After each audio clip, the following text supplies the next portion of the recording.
bettingexpert.com and Betting Expert. I'm Shane Anderson. Today, of course, we've got day 3 of the Cheltenham Festival. Another 3 Grade 1 races to come your way, including the Paddy Power Stayers Hurdle, which is the championship race on the card. But yesterday, St Patrick's Day, it certainly was a case of Irish eyes are smiling, with the Irish trained horses winning 6 of the 7 races on the card. And to make matters worse for the Englishman, the other winner of the day was trained by an Irishman based in England. Let's welcome in the team to talk about yesterday and also preview today. Stephen Harris, Ed Quigley and Vincent Finegan. Guys, good to see you. Stephen, I'll start with you. You bagged Tiger Roll. You said he had no chance going into the cross country yesterday and he won like Arkle. It was great to see the old boy back. It was in some ways, Shane. Thank you for reminding me of that. Yes, at least it was one. If you're going to be wrong in racing, at least it wasn't a sort of unlucky scrambling into third, 300 yards behind. He'd won after a mile, hadn't he? I mean, it was sort of Tiger Roll from about 3 years ago. Incredible training performance. Maybe the new yard revived him, but no, it really was an amazing run. And Ireland were completely dominant, and they look like they will be again today. I was just looking through the markets. We had one UK runner under 7-1 yesterday, Brave Man's Game in the early markets. We've got 2 today. Imperial Aura is around about 7-1, and obviously Paisley Park's about a 9-4 chance in the Stayers Hurdle. So it's going to be tough going again for the UK trainers. Give you a big pat on the back, though. You have been saying through the series of Jump to It that you felt that the Irish had about a stone in hand on most of the English runners for the big races, and it certainly has been the case. I think if we look back on some of the highlights we've seen thus far, it's not just a case of these horses winning, but they're controlling the race from a long way from home. You can see the result almost with 2 furlongs to go. It's been quite remarkable in that sort of view of how things have unfolded. Absolutely, and it's more surprising in some ways because the ground is good at Cheltenham. I mean, we're on the new course today. It's officially good to soft. There won't be any soft in it at all. It's going to be the faster side of good. I mean, Paul Nicholls thinks it's good ground. He's taking runners out already. So you do feel a bit that the English trainers have sort of raised the white flag a bit to Ireland. It's quite extraordinary, the dominance. But I'm a big fan of Tritonic, and I know Ed has been keen on him on Friday. You have to start getting worried that perhaps the English form is actually just no good and they are a stone ahead of us. All right, let's talk to our resident meteorologist, Ed Quigley, because Ed, you are based very close to the Cheltenham course. What's the weather like this morning? And no doubt you've been down to the track. How do you think the track will play today? Yeah, good morning. Yeah, it's chilly, it's overcast, it's misty, but crucially, no rainfall again. Officially good to soft on the new course. However, as I say, Harry Whittington, I believe, walked the course last night. He felt it was pretty much on the far side of good to soft. He's withdrawn St Calvados. So Dashiell Drasher, who likes plenty of give underfoot, he's been taken out as well in the same race, hasn't he? Counting the ground being too quick. So, yeah, definitely, I think it'll be riding pretty lively. And however, I'm out to get the Irish today. This is the one day I'm relying on the British defence. Mr. Nicky Henderson, who's trained 62 Cheltenham Festival winners, has had a very quiet week. I'm hoping to slightly turn the tide with him today. I think he's got some, as you say, slightly under the radar shouts and a few decent horses at decent prices. And it's great to have Vincent with us once again. First of all, Vincent, great coverage on IrishRacing.com over the past couple of days, and it certainly has been a case of dominance for the Irish thus far, although yesterday you didn't get your perfect 7 with Irish trained horses on the card. No, we were a short head away from it, unfortunately, but there you go, that's life. Today now I can see the English doing a little bit better. British trainers are going to have winners today. The only problem is they're going to be at Doncaster, Chelmsford and Hexham. We're not going to get a look in here. All right, we've, to be honest with you, I've looked at today and tomorrow, and I'm struggling to see a British winner either day. All right, I like the confidence. Let's get into the card for day 3. 3 Grade 1s coming our way. This is Cheltenham Festival for 2021. And one of the big guns in National Hunt Racing steps out in the opening race of the card, this being the Grade 1 Marsh Novices Chase, and Envoy Allen, who is unbeaten. He's already a 2-time Cheltenham Festival winner. He's going to run one of the shortest price favourites of the week, currently at 9-4 on. courtesy of William Hill. We've got Chantry House at 9-1, the second pit with Bet365. Chambler's at 11-1. Chatham Street Lad at 12-1. And then we're really out to big prices for the remainder of the field with the 8 runners to step out in the opening Grade 1 race. This contest, of course, has been won by some very good horses in its history. So Deschamps, York Hill, Vauteur and Defi de Sol already on the honours roll, Stephen. But I think Envoy Allen, if he does what most people think he can do today, I think he's on his path to greatness. He looks clearly the one to beat. Yeah, I do think I'm a believer in Envoy Allen. I know the Twitter cynics are out to get him today.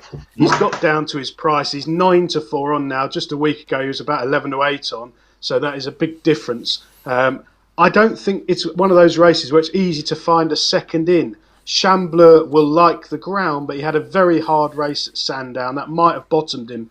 And the horse that beat him that day, Sporting John, was falling out the back of the television the other day at Cheltenham. So that form's no good. I suspect that Chantry House, who ran so badly at a short price at Cheltenham in between his 2 wins, he was back on song at Wetherby, but again, I have my doubts about the merits of that form. Envoy Allen looks on another level. Forget about his 3 wins over fences. When he won the Ballymore at the 2020 festival, he was given an extraordinary ride. He was about 10 lengths behind with Russell absolutely motionless, and he made up the ground so quickly. I am a believer. I really hope he'll win. I hope he'll win impressively because I think he is the next superstar of the sport. All right, big push there from Stephen for the favourite Envoy Allen. Ed, you're known as Long Shot Ted. Are you going with the favourite or have you found some value? I think the favourite wins, to be honest with you. He's got at least £8 in hand and upwards, even a stone in hand on official figures, and it's probably fair to say we've probably not even seen the best of him anywhere near it over fences yet. He hasn't been given the opportunity to show his best. However, again, not going to tip a 4-9 shot. I'm slightly disagreeing with Stephen. I think Chantry House is the clear standout second best in here. I think Chambaloo wants a flat track.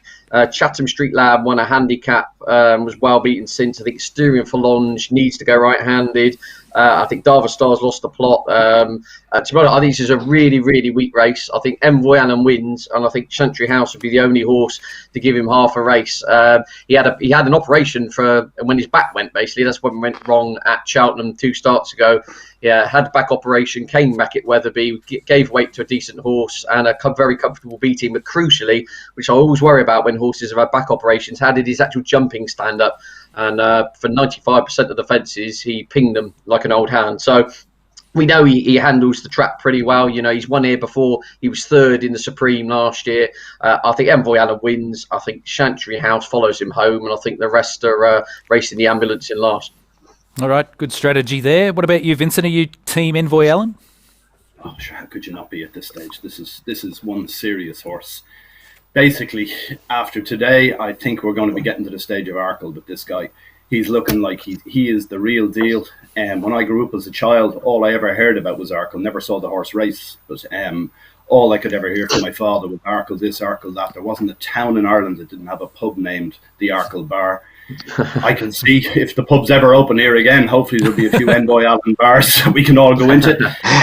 This really is a very good horse. The one thing about this race that has me a little bit worried is nothing to do with Envoy Allen. He'll win. It'll be wonderful. He'll do great. But it's Styrian Forlonge. I really don't want to watch this horse jump fences again. I've never seen a horse jump as badly as this guy. He fell in Punchestown, fell the time before as well. Really bad falls. He doesn't know how to jump. The last day he ran behind Monkfish at the Dublin Racing Festival, Patrick Mullins sat up on him. And Patrick Mullins, a real horseman, gave him a fabulous ride. The horse didn't know what he was doing at any fence, but Patrick got him from one side to the other, got him home safely. I'd really worry for that horse today. I just can't see him jump around. So I'm not looking forward to that, but Envoy Allen will win. All right, Envoy Allen clearly on top there from Vincent, and I certainly think he'll win as well. And hopefully, if the bar's open, Vincent will shout us a round of drinks off the back of the winnings today. No, I think he's well and truly the class above. He's unbeaten, and I think he might end up being the undisputed champion of jumps racing. He's a superstar. Let's have a look at the team tips for race 1, the Grade 1, Marsh's Novices Hurdle, or Marsh Novices Hurdle, I should say. Ed putting a bit of value there for the exotics with Chantry House at 9-1 each way, looking a good option there. But Stephen, Vincent and myself, we think Envoy Allen will win and win well, and hopefully, as I said, on his pathway to greatness. Race number 2 on the card is a very interesting race. This is the Pertemps Handicap Hurdle.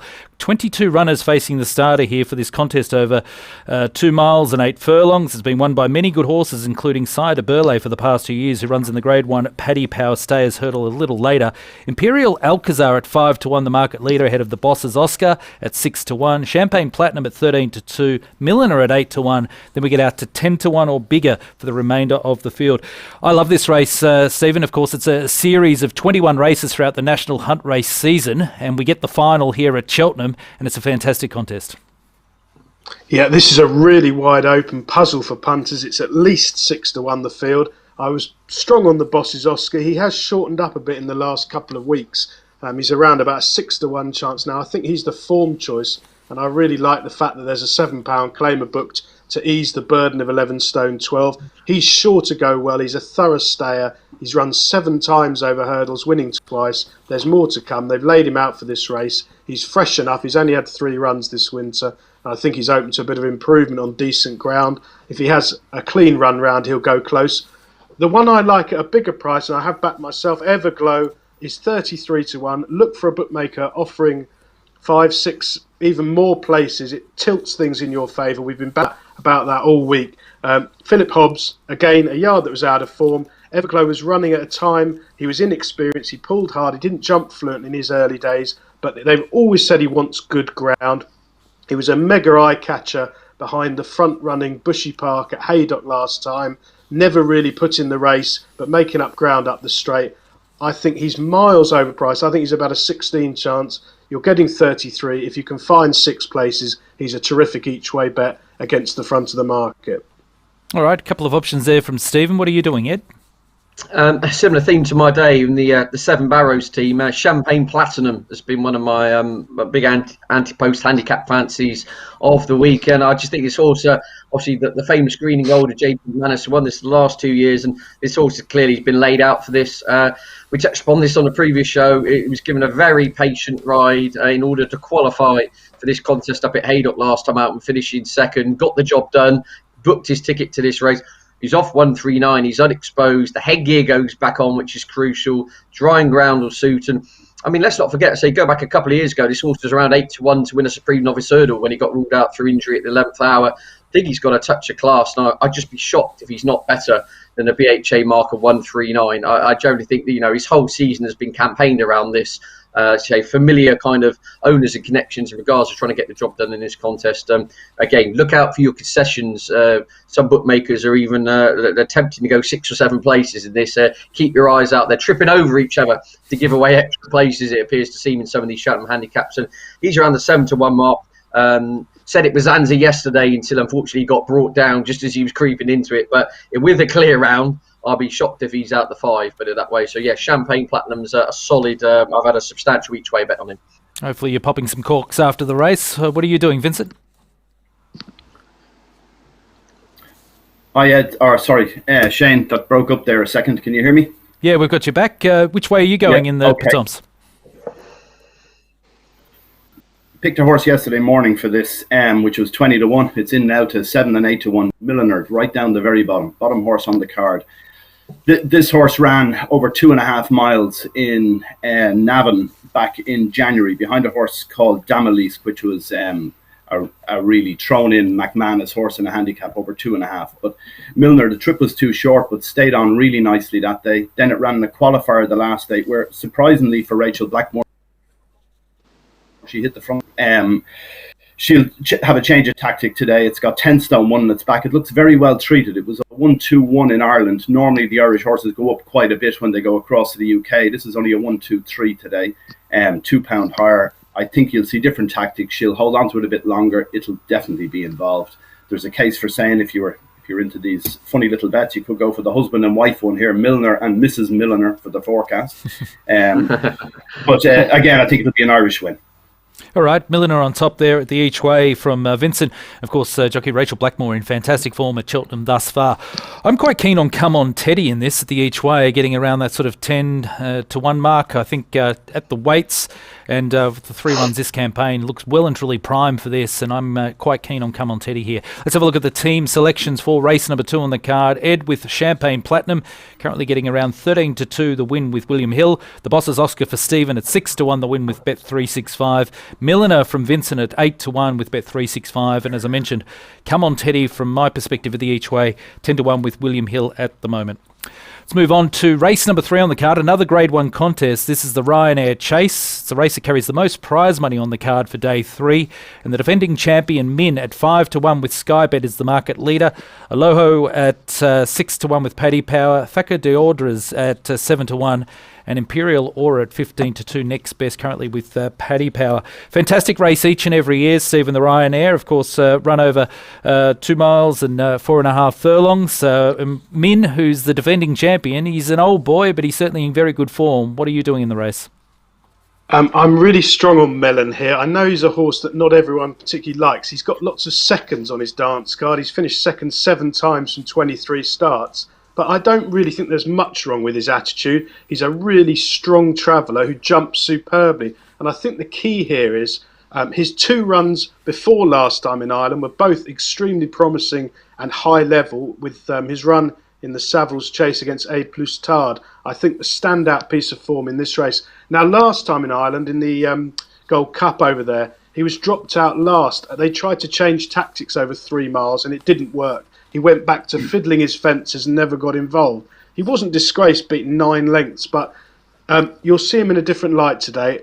Last year at the festival, he ran in the Marsh Chase. They fronted. He went an absolute brilliant gallop, jumping superbly, and just got worn down up the hill by Samcro. Now, he does finish second quite a lot, but I'm sure he's back to 2 mile 4 on good ground for the first time in ages. They're going to gun him from the tape. I think he'll take an awful lot of catching. He's my betting expert value angle on the day, and I'll be disappointed if he doesn't go really close. All right, good push there from Stephen for Mellon, and certainly getting a good price at around 15-2 for his value selection of the day. Ed, which way are you looking for the Ryanair? Are you thinking it's one of the favourites that'll come out on top? Well, I think it's the most wide open renewal on record of this contest. I think you can make a cogent case for every single runner based on any bit of form they've produced this season. It's incredibly wide open. It's reflected in the market. I mean, we've got about 6 horses priced between 9-2 and 9-1. That kind of tells you what you need to know, doesn't it? Look, I'll cut to the point. I've been 2v the field in this for a long time, and I'm not deserting them. Fakir Duderi, I think, is rock solid. Has won at Cheltenham, finished runner-up to put the kettle on in the Arkle last year. Of course, that form looks very good now, given that mare went on to win the Champion Chase. 2.5 miles, I think, will suit. Drying ground will suit. I think he's rock solid. So I'm Fakir Duderi.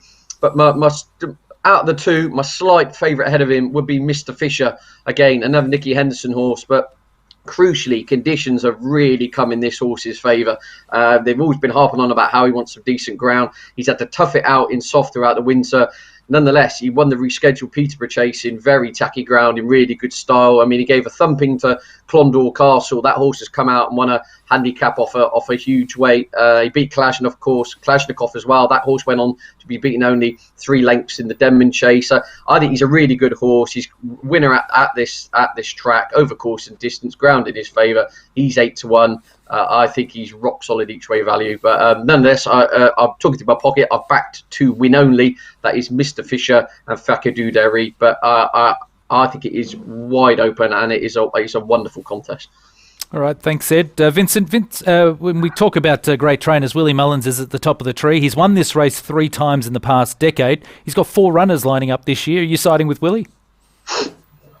I could actually see him train maybe the first 3, maybe even the first 4 home here. The issue I have here is I've got a problem here, and it's Allaho. I went to Willie Mullins' 2 stable visits within 3 weeks at the start of 2019. And when I went there, all you could see from the staff, everyone in the place, it was all about one horse, Allaho. And he had some serious horses in that yard, 240, 250 of them. But everyone on their lips was Allaho. They thought this was the next big thing. And he came out a couple of weeks later and won a maiden hurdle, or a hurdle, in Clonmel when he beat Manila Indo. And that day, I got a lot of money out of him that day, very happy. Went to Cheltenham, thought he was a certainty in the Albert Bartlett. I couldn't believe it when Manila Indo beat him. He was a bit free that day. Since then, oh my God, it just hasn't happened for him. But maybe, just maybe, the thing is he's not a 3-miler, and this could be the day. I'm very surprised that Paul Townend has deserted him for Min. Now, I know Min is the reigning champion. It's very hard to get off a horse that won the race last year.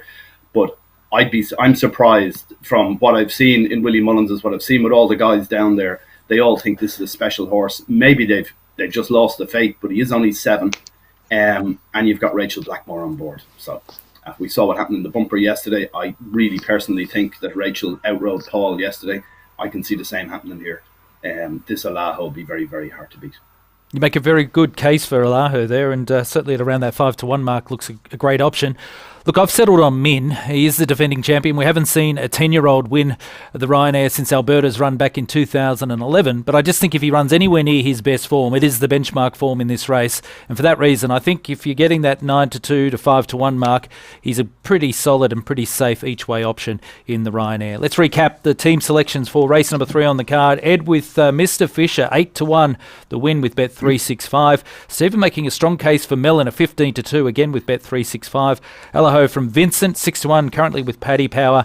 And I'm quite keen, as I said, on Min, the old boy, 5-1 Sky Bet.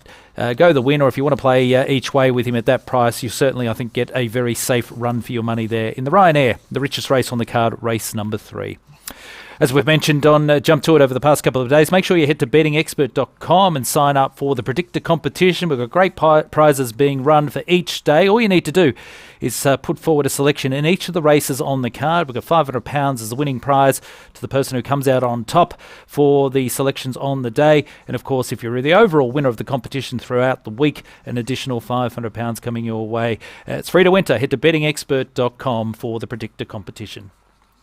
We move on now to the championship race of the day, race number 4, and this, of course, being the Paddy Power Stayers Hurdle. 15 runners to face the starter for a race that is over 3 miles. And Paisley Park, who won the race 2 years ago, is the current market leader, 2-1 with Paddy Power. Cider Burley, who's got a great record at Cheltenham, currently at 11-2. Fury Road at 13-2, both of those prices with William Hill. And the Storyteller, another horse who races quite well at Cheltenham, currently at 9-1 with Bet365, with the market then 11-1 or bigger for the remainder of the field. I can't wait for this race, Stephen. It's been won by some great horses in the past, including Big Bucks on 4 occasions. Even Thistlecrack won this race. Which way are you looking? Yeah, I'm unoriginal here. I really fancy Paisley Park. Now, I'm quite surprised. He's easy to back this morning, giving 9-4 a nudge. I think there is a bit of 9-4 out there. I was keen on Time Hill for this race before he was scratched last week, which was a real shame. I think the two of them would have had it between them. But Paisley Park is a strong traveller. He's really only run a couple of bad races in his whole career. One of them was at 6-4 on in this race last year, but that was on atrocious ground. He was found to be suffering from a heart fibrillation, I believe. They've got him back better than ever. He ran a blinder against Time Hill and then reversed the form at Ascot. If you watch the run back from last time, lots of things went wrong. He did really well to win. I think he's a class horse. He'll glide over this decent ground for the first time in a very long time. Ideally what he wants.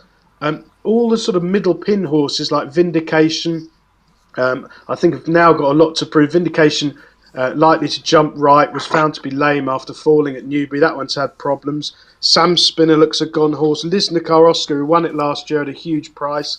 He needs deep, hock deep ground. He'll be lapped on this ground. I can't have him with stolen money.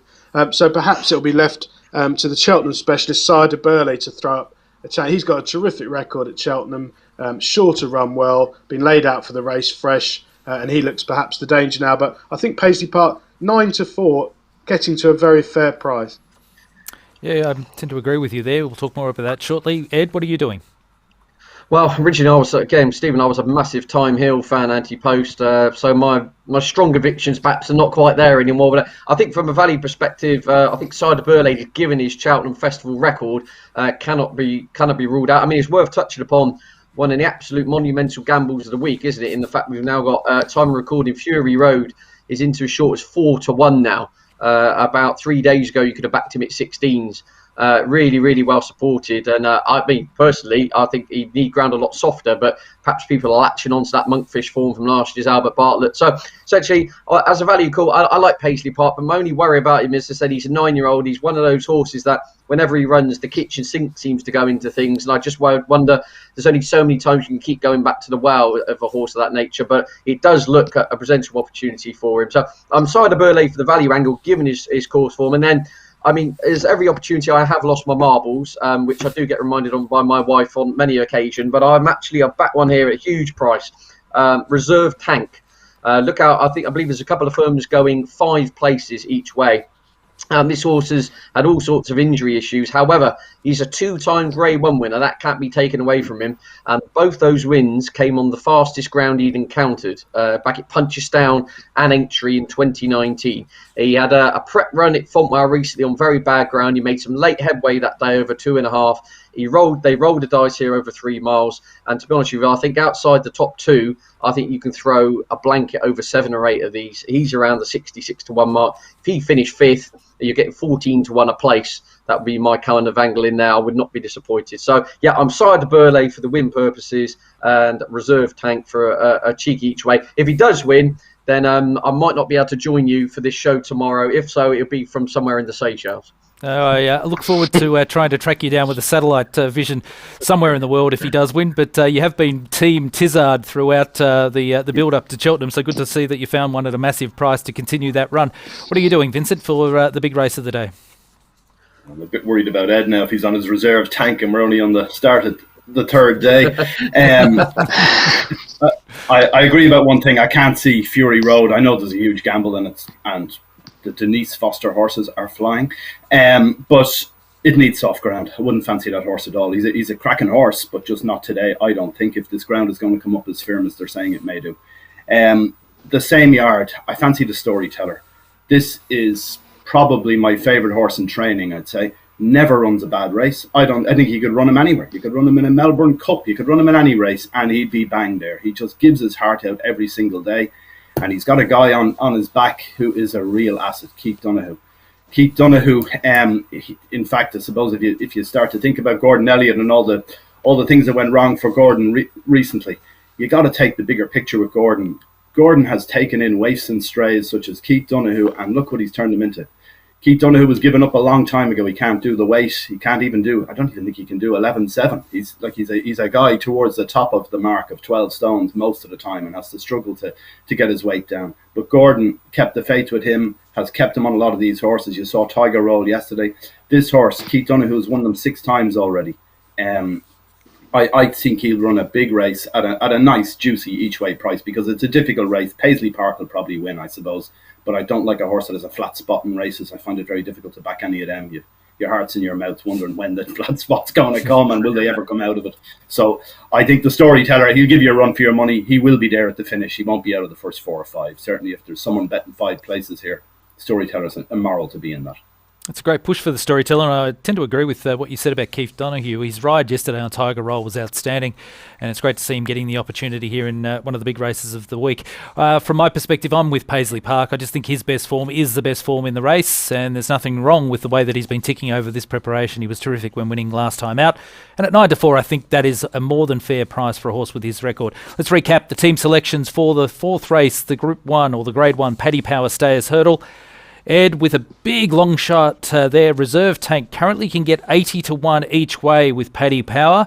So have something on Reserve Tank at the huge price there. Paisley Park 2 to 1 now with Paddy Power. Stephen's selection. The Storyteller at 9 to 1 each way with Bet365 for Vincent.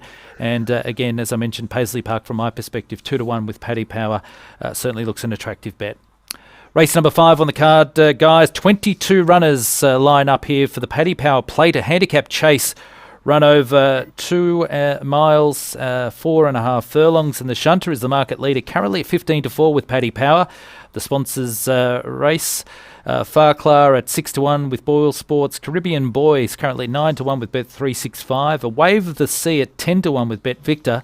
Then it's 11 to 1 or bigger for the remainder of the field. This is a race that's been won in recent times by the Storyteller, who Vincent's giving a big push for us in the previous race. Also, Road to Respect.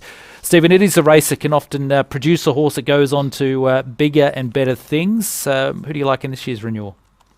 Well, actually, it's a bit of an older one that I like. I like Farclas here, who won the Triumph Hurdle a few years back. He's had a few problems. He was off for 522 days before he returned this winter. He's run 3 cracking races, and I watched back the last one. He ran an absolute blinder. They put the money down. He was 4-1 favourite in a huge field, made a couple of mistakes at the wrong time, and then made all his ground up quickly to hit the front and just got tired after the last. I think he'll love this better ground. He'll love the slight drop back in trip. There's at least 6 front runners. I think he'll go really close with any luck in running. I think the shunter, who's been an incredible money spinning machine for Emmett Mullins, one of the most shrewd people in the whole game, is a really bad price now. He's up to a career high. This ground will be the quickest he's run on. He's inexperienced over fences for me. I don't fancy the shunter at the prices. I much prefer Farclas. All right, Farclas there. Good push from Stephen. Ed, what are you doing?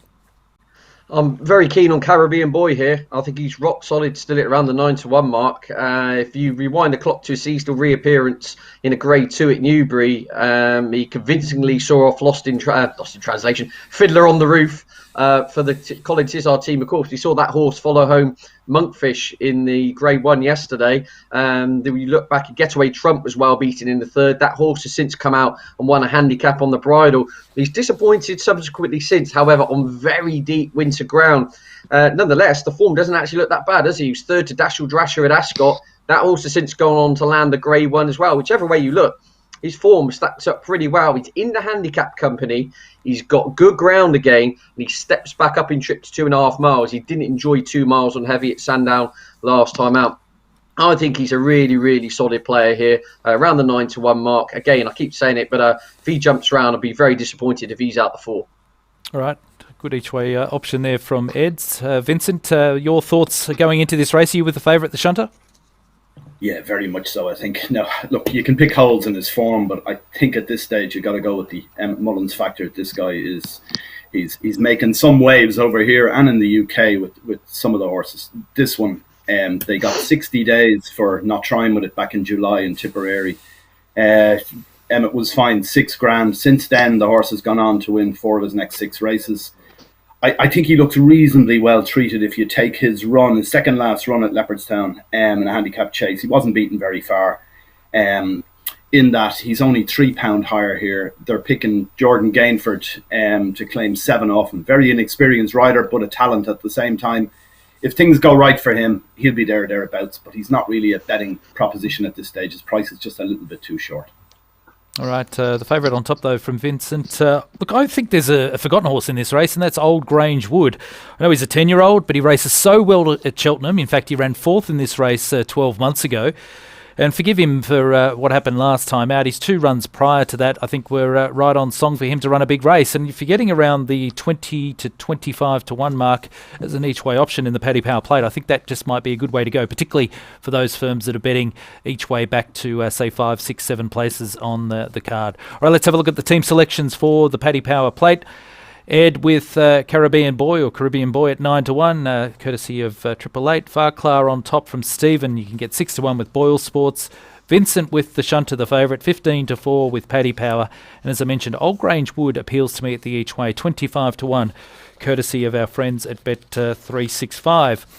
Next race on the card is a race for the mares. It's the Grade 2 Dalesford Mares Novices Hurdle. We've got 15 horses facing the starter, and an interesting scenario where Willie Mullins has won all previous runnings of this race. There's been 5 recent runnings. He's won them all. He saddles up 4 in this, but he doesn't have the current favourite. That's Royal Kahala. He's currently at 11-2 with Paddy Power. Rosie's Hollow at 6-1. Hookup, one of Willie Mullins' horses, at 7-1. Glens of Antrim, I should say, at 7-1 with Bet365. Then it's 8-1 or bigger for the remainder of the field. It's only being run for the 6th time, Stephen, I should say, in its history. But that record of Willie Mullins going into this Grade 2 mares race is quite impressive. Yeah, I think it's certainly going to be dominated by Ireland. It's unusual betting market. This is more like a market for a handicap. 6-1 the field for looking. usually we've got like a long odds on favourite in these sort of races and something completely different class, but it is competitive. I think Royal Kahala is a very fair price on form, perhaps because Peter Fahey is not particularly known to UK punters. She's a really progressive and likeable mare. I think she drops back to 2 miles will definitely suit her. She's got plenty of speed and decent ground for the first time in her career. Could see some more improvement. I'm confident that she'll reverse the form from last time with Rosie's Hollow. Watching that run back this morning, Royal Kahala got a rough trip through and had to come wide while the winner nipped up the inside. She's also got a £9 weight pull for that form, so I think she'll be in front of that rival whatever happens, but it is a very competitive race. Perhaps Hook Up might be the main danger. All right, Royal Kahala on top there from Stephen. Ed, are you going for one of the favourite runners in this race? Yeah, I think Hook Up's a very fair price. In all honesty, now I know Royal Kahala beat her earlier in the season, but I think Hook Up's improving. And if you take the run last time out strictly on collateral form, I mean, beating 7 lengths by Appreciate It, I mean, crikey, that entitles her to be substantially shorter than 6-1 coming into this. I had Ballyadam and Blue Lord ahead of her. All the forms kind of adding up, isn't it? The worry about her in the early part of the season was her jumping was, to say novicey would be being polite. She was bunny hopping a few. She was very scratchy. However, last time out, there were signs the penny was finally starting to drop in that department. There was a worry about it would be the ground. She's pretty much done all her racing on soft ground. She's related to a whole host of mudlarks, if you like. That is the unknown, but purely on form, if she can run up to the level of being 7 lengths behind Appreciate It against her own sex in this company, 6-1, she, in my view, looks outstanding each way value. All right, good push there. What are you doing, Vincent? Well, I'm going kind of against the flow here and against what I'd normally do. I agree with Stephen around the weight pull that Royal Kahala has with Rosie's Hollow, but I've watched that race myself again, and I keep watching it, and I keep saying to myself, this Rosie's Hollow will win today. I know it's a £9 pull for 2 lengths. The other horse, Galoise, is back in third. That's not as well off. I think it's only £3 or £4 better off. Paul Townend chooses that over Hook Up, which kind of makes you think that this race in Fairyhouse is the race to go on for the form. But in my mind, Rosie's Hollow won with a real bit up her sleeve that day. And she looks like a real improver. She's trained by a small yard down in Cork, a guy called Jonathan Sweeney. His horses, always mares, and he does really well with them. He's had some very good mares down the years, always mares, and this one looks like she's improving rapidly, and I could see her make light of the £9 difference. She was well on top at the finish. Mark Walsh was able to ease her up in the last 50 yards in that race in Fairyhouse, and I think you're going to see a good run from her. She also looks like mare that will appreciate the better ground. That's what I think by her action.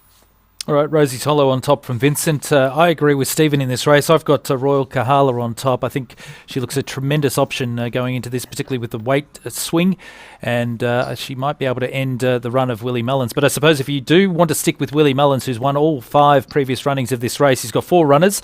Hook Up at 7-1, Gallia at 7-1. He's also got Glens of Antrim at 8-1, and the other runner in the race is Point Arvel at 33-1. You may as well take the 4 against the field in the 15-runner contest, and you're getting 7-4. So Willie might do it again. But let's have a look at the team selections for the Grade 2 Mares race. Ed with Hook Up for Willie Mullins on top at 7-1. Royal Kahala from Stephen at 11-2. Rosie's Hollow with Vincent at 6-1. And as I mentioned, I'm also keen on Royal Kahala, 11-2, courtesy of our friends at Paddy Power. Final race on the card is the Muir Chase, a race normally for amateur jockeys, but of course this year we won't see the amateur jockeys take the rides here. As we have a look at the market leaders, Mount Ida at 13-2 with Paddy Power is the favourite. Hold the Note at 8-1 with 888. Plan of Attack at 17-2 with Paddy Power. Shuntu Flyer at 10-1 with Bet365. And it's also 10-1 or bigger for the remainder of the field. Stephen, what are you doing in the finale of the day? Yeah, it's a really tricky race, but a compelling one. I think it's at least 7-1 the field on form. I like Hold the Note of Mick Shannon. Now, this horse has had 9 runs over fences without winning, but he's run some absolute crackers at Cheltenham. Every time he comes here, he's run really well. He had a wind operation in the gap a couple of runs back, and last time at Newbury returned to form from the front. I think he's going to try and lead all the way here, The good ground's absolutely come right for him, and he must go close. He's sure to give his running. He's a really sound jumper with loads of experience over these fences. I think the danger, and one at a bigger price, could be Musical Slave. Now, he's a bit of a cliff horse for me. He doesn't jump very well, but he's been ridden very negatively all winter in bad ground. And last time out at Ascot, he never got warm behind Captain Chaos, dropped right out, propping his way round in rear. This is going to be a very strong run race. I'm hoping they'll hunt him round out the back.